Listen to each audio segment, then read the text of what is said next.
Hey, what's up, guys? This is Mansplaining Mike with the Mansplaining Mike Show, and today we're going to take a look at some of the most heinous crimes that go on in America and some of the most egregious spending to keep these guys going, if you know what I mean.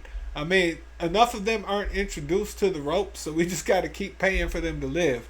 And as you can see here, it costs like an average of $2,000 per inmate per year, and that's just for that. They cost another $1,200 to eat, but a lot of these inmates, their cost of living per year, just for their health insurance and their health benefits, cost us $20,000 per year. And that's just the average inmate. When you get down here to the elderly inmates, you're talking about the smaller ones, the ones who don't spend as much are at like $10,000, and then you get up to $40,000 per year. So, this is just an enormous amount of money we're paying to keep people alive who have been put in there for like raping children, killing their parents, and stuff like that. So let's take a look at some of these people and their crimes and what it is we're paying for exactly. Because if I'm going to spend $40,000 per year on somebody's health insurance, I want to make damn sure that it's worth it. I want to make sure I'm going to get something out of this investment one day. I'm not just paying 60 years, $40,000 a year, $20,000 a year, $10,000 a year, or at the minimum, what was it, like $4,000 or $5,000 a year? It said for people who aren't worthy of it. Pretty much, I want to see what it is I'm saving. Like, if they're not going to come out and be productive members of society, what is it that we're rehabilitating them for? The idea of rehabilitation is that one day you're going to come out of the jail and you're going to be productive to this society. And if you're going to come out at the age of 70, all your productive years are over with. If you're going to come out at the age of 65, you're supposed to be retired at 65. So what is it that we're paying for? Let's see, guys. I want to know what it is. I'm sure you guys are interested in knowing what your money is doing, too. For the sentencing of Joseph Zeeler, an event that unveiled shocking moments within the courtroom. Zeeler's egregious actions trace back to May 1990, when 11-year-old Robin Cornell and her 32-year-old babysitter, Lisa Story, were tragically raped, assaulted, and suffocated in a Cape Coral apartment. It wasn't until 2016, 26 years later, that Zeeler was apprehended for these chilling cold case murders. The breakthrough occurred when investigators matched Zeeler's DNA to evidence from the crime scene, presenting an irrefutable case against him, leading to 2 charges of first-degree murder. Despite his arrest, Zeeler strongly maintained his innocence throughout the trial. However, the courtroom spectacle didn't end there. In a stunning turn of events that left everyone stunned, a heavily shackled Zeeler turned to violence once more. He deliberately struck his attorney, Kevin Shirley, with a forceful elbow blow, startling the onlookers. There was no apparent provocation. Zeeler seemingly chose violence without warning. Quickly restrained by court officers, he was swiftly escorted out of the room. Meanwhile, amidst this chaos, the attorney calmly resumed his seat as if unaffected. The judge, concerned, had to check in with the lawyer to ensure he was unharmed. I'm hot. Really, are you okay? I'm fine. Relax. Don't cough. Relax. I used to box. I've taken a lot better shots than that. You tell him, but the gravity of the situation becomes even more apparent during one of Zeeler's cross-examinations, where he directed the derogatory term pig towards the mother of his 11-year-old victim. And if I'm not mistaken, this guy got life. So he got life in prison for murdering 2 girls and beating his attorney in the jail. So for the rest of that man's life, he looks like he might live 30 or 40 years maybe. So for the rest of his life, we're going to be paying $1,200 a year for him to eat.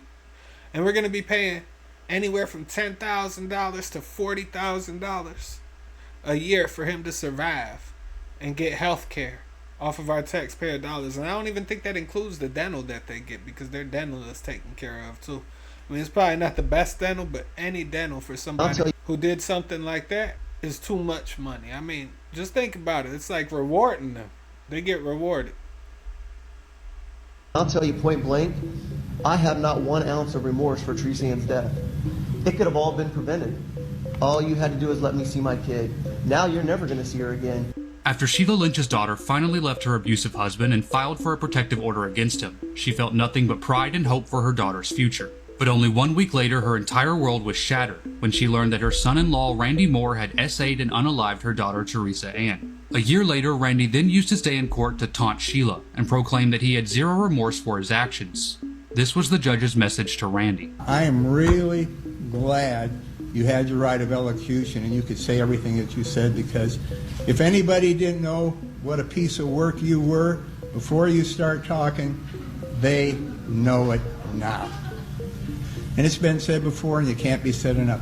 You're cowards. You truly are cowards. You prey on women. They give you their love. They give you their trust, and you betray that. You betray it by physically and or mentally abusing these women. And they stay with you.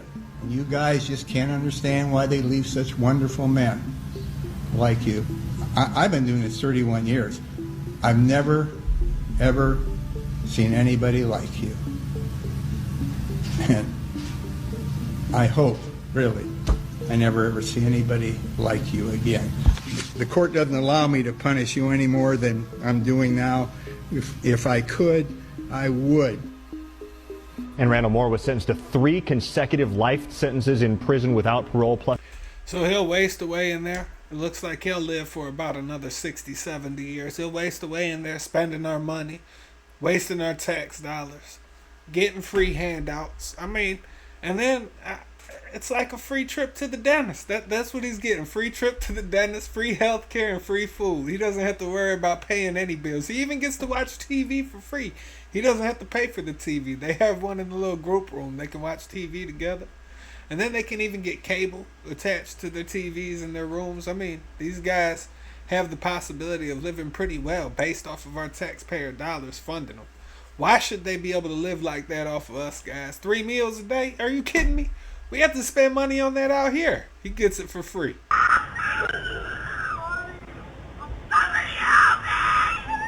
This man appeared in court after brutally killing his newborn daughter on the same day she was born. Logan Krukenberg Anderson, who is now 20, was 16 years old when he killed his newborn daughter, Harper. Harper was born on January 5, 2021 in her teenage mother's bathtub. The mother told police that she agreed for Logan to give the baby to a friend who would then take it to an adoption agency. Initially, Logan told investigators a similar story, saying that he had given the child along with $60 to a person he'd met on Snapchat named Tyler. But investigators quickly determined that there was no friend. In a series of interviews, Logan admitted to taking the infant from its mother's home in a backpack before walking into the woods and leaving it nude in a snow-covered tree. However, he purposely left out a key detail. Police found the infant's body exactly where the defendant led them, but crime scene investigators determined that the little girl had been shot in the head. In a subsequent interview, Logan admitted that he shot the child twice in the head. Logan's bond has been set at $1 million, and he will remain in custody until he is sentenced. What do you think his sentence should be? Let me know in the comments. Well, I think his sentence should be, I think he should be swinging in the wind. I mean, honestly, these people are getting away with this stuff. They're getting free food off of us. We're just keeping on paying for them to live, paying for them to have better lives than they probably had on the outside. You think that guy was taking care of his teeth?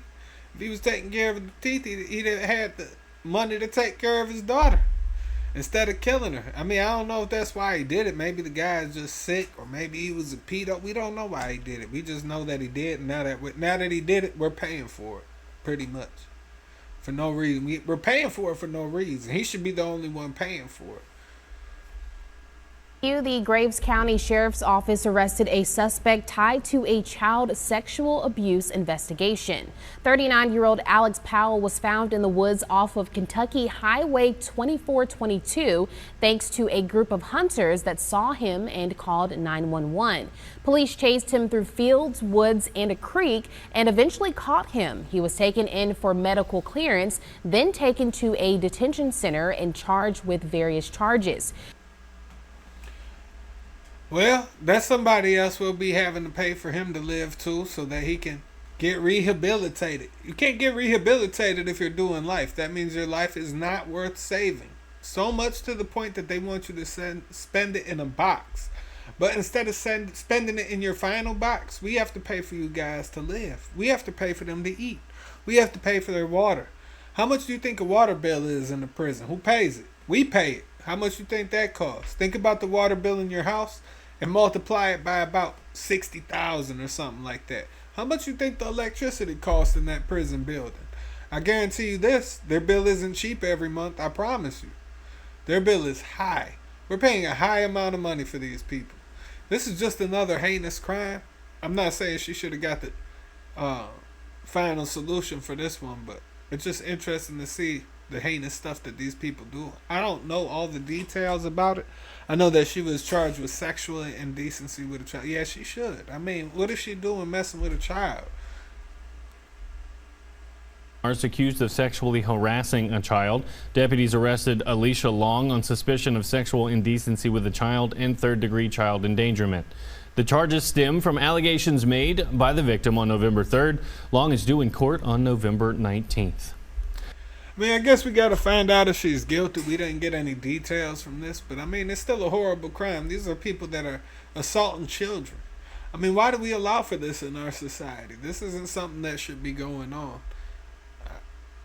And then the repeat of it. A lot of these people just keep repeating it, doing it over and over and over. I mean, if somebody's that sick where they're harassing a child, and they're saying the child, I'm imagining that it's probably under the age of 16, and she's sexually harassing them as a grown woman. I mean, why should we keep putting up with this type of stuff? And then we don't know about her criminal record and her past, so I really can't judge too harshly on what I would say needs to happen, but people that are hurting child, they're the most sick people in the world. What are we keeping them for? Sometimes we got to throw out the trash. You don't keep moldy bread, you throw that out. Somebody killing a kid, you think we should save them and give them second and third and fourth chances? A couple in Levy County was arrested on child abuse charges after deputies say a child in their care was taken to the hospital with bruises and fractures. 26-year-old Marilyn Wolf and 23-year-old Dakota Lee of Chiefland are both behind bars. Investigators say the child was brought to the hospital for arm pain. When it was discovered, he had several bruises and fractures on both wrists. Lee admitted to the abuse on Thursday, while Wolf was arrested this afternoon. Both are expected in court tomorrow morning. Abusing kids, beating them up. I mean, if it's not that serious of a crime, I would hope that they would at least have to pay their own bills, or their family should have to pay it. Why should I have to pay for somebody who does this type of stuff? It's not in my best interest for them to ever come out of there. So why am I paying for it? So they might do that to one of my kids, or one of your kids, or anybody, just so that they can go on abusing children. The police say this is simply a nightmare for parents. A 6-year-old girl rides a bicycle outside her home in Louisville at 5:30 p.m. Suddenly, a car appeared and grabbed the little girl, throwing her into his car and driving away. Fortunately, neighbor Prentice Weatherford witnessed all of this. Immediately jump onto his car to pursue the suspect and report to the police. Somebody just grabbed a little girl. What color type of vehicle were they in? Red Challenger.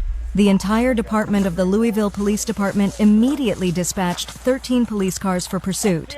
In just 10 minutes, they found the suspect's vehicle. Open the passenger door! Stay right there. Hello. It's okay. Come here. It's okay.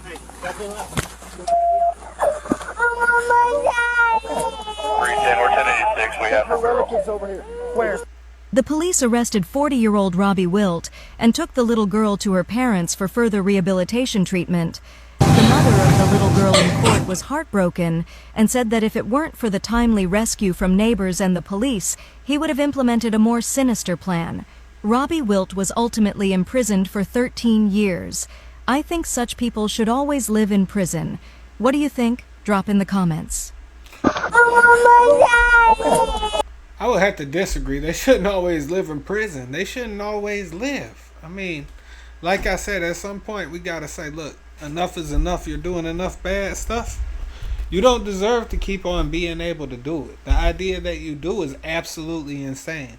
Nobody deserves to be able to keep on hurting people, getting let out, and then doing it again.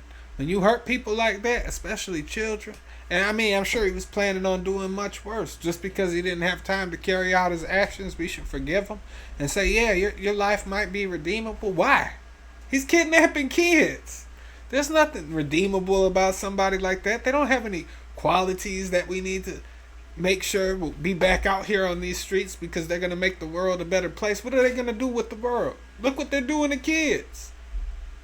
A 4-month-old boy in Iowa is dead after his parents allegedly left him in a swing for more than a week. Police say the boy's maggot-infested body was found in the couple's home. 28-year-old Zachary Cohen and 20-year-old Cheyenne Harris were both arrested Wednesday on murder and child endangerment charges. Their son, Sterling Cohen, was found with maggots in his clothes and skin that indicated he didn't have a diaper change, a bath, or had been taken out of his seat in over a week.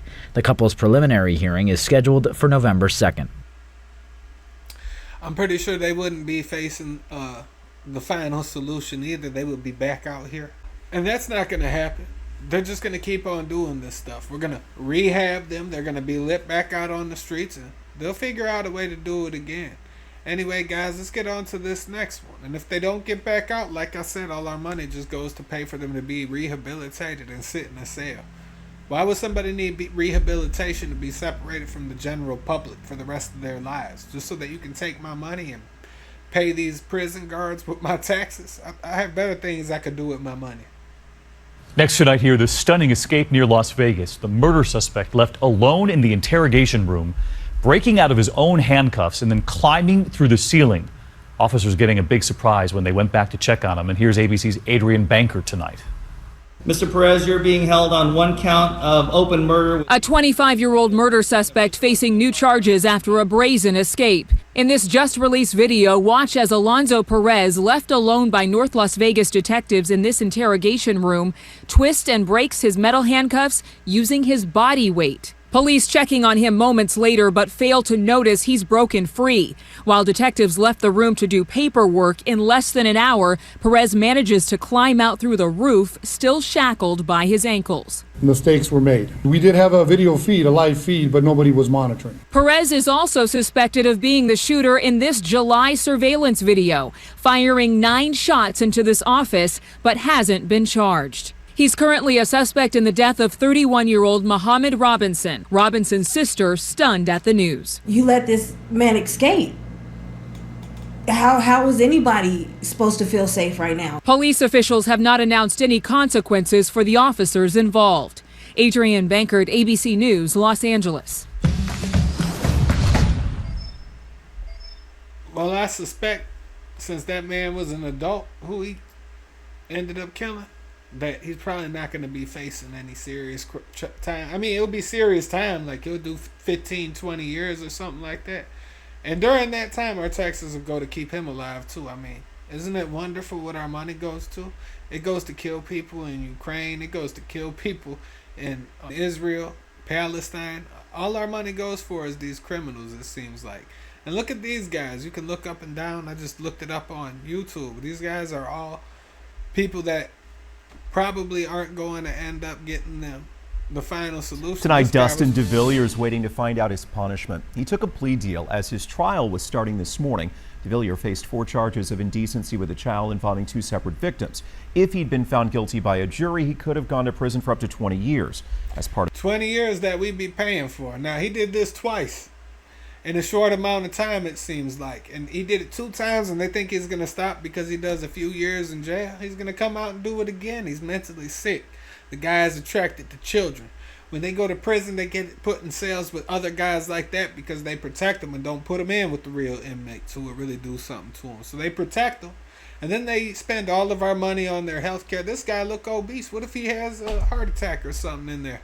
We're going to be paying for that. That's the type of stuff our taxpayer dollars go to. Part of the plea, that punishment will be capped at 8 years, and 2 of the 4 charges were dropped. He'll be sentenced February 8th. That's crazy. Why would they make deals with people who are out here molesting children and raping children? They don't deserve deals. And here the guy is so sick and deviant, the police are warning you that he's getting out. And they let him out of jail, but now he's so dangerous they got to warn the general public that he's in their neighborhoods because he's a sicko. If he was rehabilitated, why would they be telling people this? They know they can't rehab people like this, so they put him on a list. And that list is supposed to stop them from doing this stuff again. I don't think that list stops them from doing anything. Back to that story in Antelope, where there are so many concerns after the Sacramento County Sheriff's Office revealed a sexually violent predator living very close to an elementary school. You see the school in the house right there. Now, Robert Singleton's his name. He's a classified sexually violent predator. Lives with a family in a home just blocks away from North Country Elementary School. The Sheriff's Office says Singleton was sent to prison in 1994, then released in 2003, and then sent to a state hospital where he served his entire parole term. Your reporter covering Sacramento County, Tori Apodaca, is on this story. She's live in the newsroom getting answers on why the Sheriff's Office story is sending out this warning. Yeah, you can look up on the website Megan's Law and see that sexually violent predators who have served their time live all over our communities, and people living nearby often don't even know. So what's different with this case, and why did the Sheriff's Office go door to door in the neighborhood with this warning? We're getting answers. You're gonna kick the leaves? It's not what any mother wants to hear. I have a 3-year-old, so that definitely makes me scared. That a sexually violent predator lives in their neighborhood. Hey, red light! This mother had no idea she was walking her little girl on the same street where registered sex offender Robert Singleton lives. Singleton's been convicted of lewd or lascivious acts with a child under 14 multiple times and has served all of the time he was sentenced to. Did living by a school or a park give you more peace of mind as far as just where you were moving into? Originally, yes. That was why we picked this area. But that doesn't keep sexually violent predators from living there. In 2015, California overturned Jessica's Law, which kept sex offenders from living at least 2,000 feet away from a school or park. The reason? Courts were having trouble placing released predators. Singleton moved in 5 months ago. About 500. So these people are too sick to be able to live by a school or be in a school zone, but they're not sick enough to take care of, like give them the final solution. Come on, this guy's dangerous. He shouldn't be living in the school zone, have that opportunity. He shouldn't have been released. 30 feet away from North Country Elementary School. I just want to be left alone. I mean, I've done my time already. You know, I'm sick. I got cancer here. We spoke with Singleton over the phone. The Sheriff's Office claims that they saw you in front of your home during pickup time from school, kids walking to and from. I don't come outside every time kids come be outside. I just step outside for fresh air. But that's the only recent incident the sheriff... He just step outside because they're here. What's that mean? He doesn't do it, but he does do it? Like, these people get caught in their lies so much. It was so easy to get through that one. He said, I was just out there because I'm here.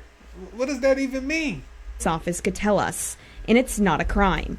Criminal defense attorney Mark Reichel believes this warning from the sheriff's office seems a little excessive for law enforcement. It could be political, that it's good politics for the sheriff's department or the people involved, you know, they're doing this. Or it could be that they have a feeling there's something amiss. To which the sheriff's office spokesperson shot down. We have articulable things. We've had actual events that we've observed that have caused some alarm. We played some of our conversation we had with Singleton to the sheriff's office spokesperson. My neighbors, they don't have to worry about me. I'm not going to do anything to anybody. I hope he's 100% correct. I hope nothing happens, and I hope everybody gets to live a normal, peaceful life. So far, I've heard that he's not in violation of any law. So Singleton is required to register as a sex offender every 90 days. He tells me he re-registered at the end of October. So, Tori, a couple questions for you. Does Singleton still have a parole officer or any authority he reports to besides having to register as a sex offender? No, Singleton was released under what is considered an unconditional release. So the Sacramento County Sheriff's Office says he does not have a parole officer watching him. And that's why the Sheriff's Office says it's keeping an eye on him after receiving reports of incidents. The spokesperson, though, could not tell us how many. Man, that's sick. And they're just going to continue to keep letting him live there. It doesn't matter that he's a sex offender. He just wants to be able to live by a school and not be harassed. And they're hurting his feelings, guys. They're putting him in positions that aren't likable. He's not enjoying it. We should make sure that he gets to enjoy his life. That's what these bleeding heart liberals are saying. We're harassing him. The police are harassing him. No, he shouldn't be there. He shouldn't be allowed there. In California, they get way too much tax money to not protect the children from rapists. and to allow rapists in school zones. Why would somebody do that? Because it's hard to place him. You're worried about placing the inmate. He should be placed with a piece of rope. He shouldn't be placed anywhere else around the child, that's for sure. There's a box they have for people like that.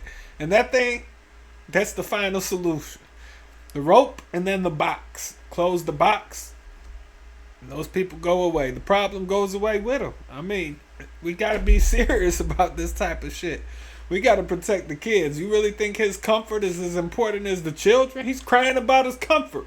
He's hiring a lawyer to sue the police for making him uncomfortable because he doesn't want people to know he lives there. He has to register, and he thinks that's enough of a punishment because he had to register.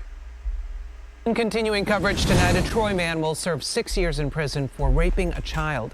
Rensselaer County DA's office says Joshua Perry was sentenced today.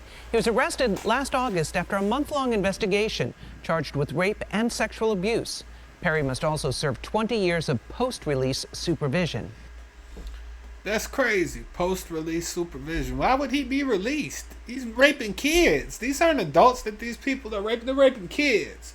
They don't have any intention of being able to change. I guarantee it. Those people aren't going to change. They're going to get out here and they're going to do it again and again and again. And our taxpayer dollar is going to be wasted time after time after time because our government doesn't think kids are important enough to really protect. I mean, if you really wanted to protect them, you make that final solution public so everybody can see it. And then you'll solve the problem of these people thinking they're going to be able to get away with it for the rest of their lives. And when I say get away with it, I mean, hey, at the worst, if they get arrested, they'll do 8 years in jail like that last guy. They'll do 8 years. They'll get some free health care. They'll get their teeth fixed. They'll eat 3 meals a day. They'll put a little weight on. They'll get out and they'll do it again. These people aren't going to change into law-abiding citizens. They're out here hurting kids. That's the most despicable, egregious act possible. Raping and molesting a child? They're the most offenseless people out here. They don't even have a voice. Anyway, guys, this is Mansplaining Mike. This was the Mansplaining Mike show. If you're irritated by this type of stuff too and your tax dollars be wasted, let me know in the comment section below. And if you're one of those bleeding heart liberals who think these guys deserve second and third chances, let us know in the comments below as well. You guys are morons. Anyway, guys, make sure to share this with some liberal who will cry about it for the next 4 months. And I'll catch you guys on the next one. I'm out.